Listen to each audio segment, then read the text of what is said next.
আসসালামু আলাইকুম সম্মানিত চিকিৎসকবৃন্দ, যারা চিকিৎসা করতেছেন দীর্ঘদিন যাবৎ, কিন্তু কোন নাকের ভিতরের মধ্যে কোনটা পলিপ, কোনটা টার্বিনেট, কোনটা ডিএনএসের সমস্যা বা ডিভাইডেড নেজাল সেপ্টাম বুঝেন না, তাদের জন্য আমরা আমাদের এই ছোট্ট ভিডিওটি। এই দেখেন, আমাদের এটা হলো একটা নাকের স্ট্রাকচার, মানব নাক। তো এই মানুষের আমরা এই ছোটো ছোটো এগুলো দিলাম যে এই তিনটা কি, এই তিনটাকে বলা হয় টার্বিনেট।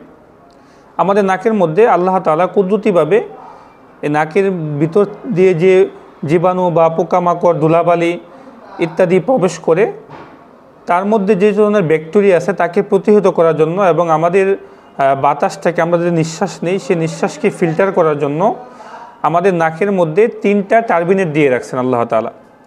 এই তিনটা টার্বিনেট, একটা যে এখানে inferior turbinate, middle turbinate, superior turbinate, এই পাশে তিনটা, এই পাশে তিনটা।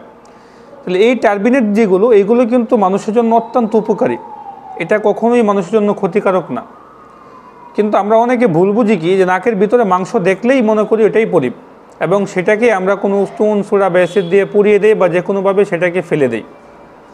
কিন্তু যে জিনিসটা আল্লাহ তাআলা আপনাকে সেফটির জন্য দিয়েছেন, যে জিনিসটা আল্লাহ তাআলা আপনার শরীরের অ্যান্টিবডি তৈরি করার জন্য দিয়েছেন, সেই জিনিসটা যদি কি আপনি নষ্ট করে দেন, তাহলে তো আপনার নাকের সেফটি চলে গেল।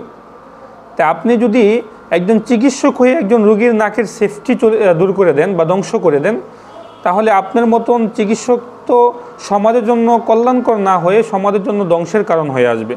তাই এই ভিডিওটি করা, যারা প্রাথমিকভাবে চিকিৎসা করতেছেন, বুঝতেছেন না, তাদের জন্য এই ভিডিওটি অত্যন্ত উপকারী হবে আশা করি। তাই আমাদের সাধারণত দেখেন যে এই তিনটা স্ট্রাকচার, এটা তো ভালোই থাকে, জন্মর পর থেকে মানুষের এরকমই থাকে, তিনটা টার্বিনেট থাকে। কিন্তু সমস্যাটা কখন হয়? আমাদের যখন শরীরের ভিতরের মধ্যে রক্তের ইসোনোফিল বেড়ে যায় এবং আইজিওর বেড়ে যায়, তখন আমাদের শরীরের মধ্যে ঠান্ডা, হাঁচি, কাশি এগুলো লেগেই থাকে। এবং আমাদের যে সাইনাস থাকে, এদিকে সাইনাসে কপালের উপরে, তারপরে এদিকে নাকের এখানে যে সাইনাস থাকে, এখানে সাইনাস থাকে নাকের এখানে। তো এই সাইনাস যে থাকে, সাইনাস থেকে মূলত পলিপটা হয়। এখান থেকে, সাইনাস থেকে এভাবে হবে। এই যে পলিপ প্রথমে হবে ছোট, অল্প, এই এরকম অল্প হবে, ধরেন অল্প হলো, দেখা যাচ্ছে কিনা ভিডিওতে, এই অল্প হবে। তারপরে আস্তে আস্তে বাড়বে, এরকম বাড়বে। এই পাশে কতটুকু বাড়াই দিয়েছি, এটা আরও বাড়তে পারে। এখানে একটা লাইন হয়েছে, এরকম 2-3টা মানে ছড়ার মতন হতে পারে, পলিপ হলো এটা। তবে এখানে পলিপটা হয়ে যখন রাস্তাটা আটকে যায়, তখন এদিকটা অনেক সময় বাইরে থেকে ধুলাবালি গিয়ে এই টার্বিনেটটা কি হয়, আরও ফুলে যায়।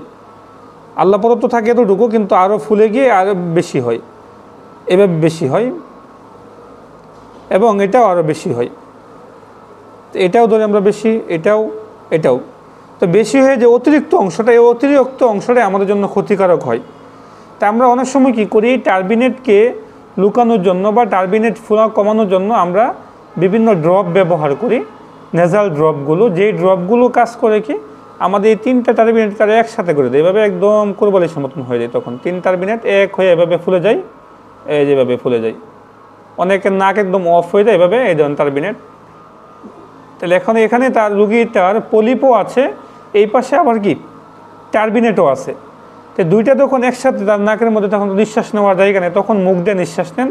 তার রুগীর কপাল ব্যথা করে, মাথা ব্যথা করে, চোখ ব্যথা করে, বা নিচের দিকে তাকায় কোনো কিছু করতে পারে না, পড়তে গেলে বা লিখতে গেলে বা কোনো কাজ করতে গেলে মনে হয় মাথা একদম কি ভেঙে আসতেছে, মাথা কপাল কি, চোখ, মন, তো সব কিছু কি খুব ব্যথা সুর অনুভব হয়।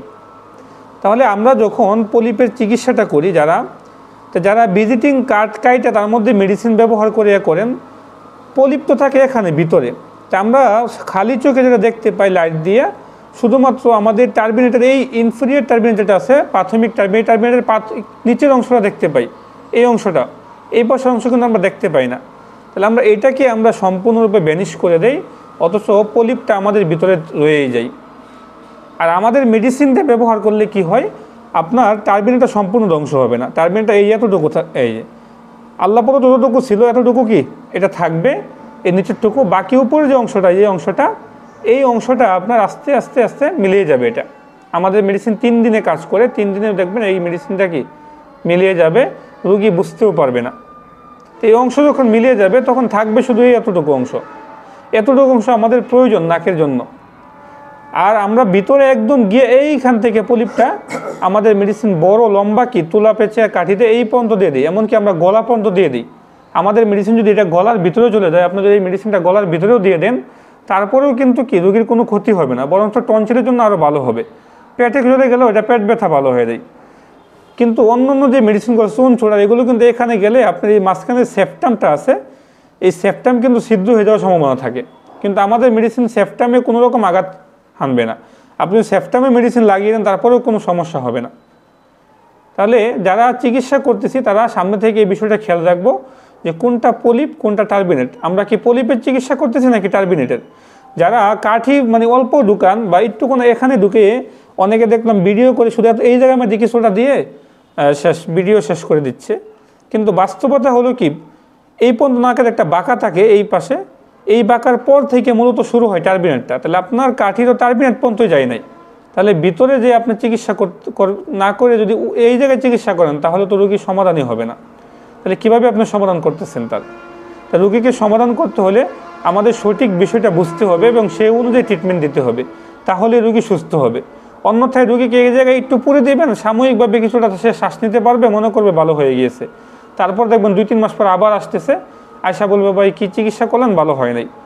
তখন আপনিও কি হতাশ হবেন এবং রোগীও কি হতাশ হয়ে যাবে এবং রোগীও কি আশাহত হয়ে যাবে। সে আর আশা থাকবে না, ভালো হওয়ার আশাই অনেকে ছেড়ে দেয়। অনেকে 4-5 বার পর্যন্ত কি নাক পুড়িয়ে ফেলে, কিন্তু কি নাক ভালো হয় না। কিন্তু ভাই নাক পুরাবেন কেন? আল্লাহ পাক প্রদত্ত দিয়েছে এই জিনিসটা কি, এটা আমাদের জন্য উপকারী। তো এই আমরা নাক পোয়ানি বলতে টার্বিনেটটাকে পড়াই, পলিপ ওই জায়গায় থাইকেই যায়, পলিপ পর্যন্ত কেউ যায়ই না। তো সামনে থেকে যা চিকিৎসা করবেন এই জায়গায় যেটা এই পলিপটা অবশ্যই কি চিকিৎসা করে দেবেন। তো ভালো থাকবেন। সামনে আমরা অন্য কোনো ভিডিওর মধ্যে নেজাল সিনিকিয়া বা ডিভাইডেড নেজাল সেপ্টাম ইত্যাদি নিয়ে আলোচনা করব।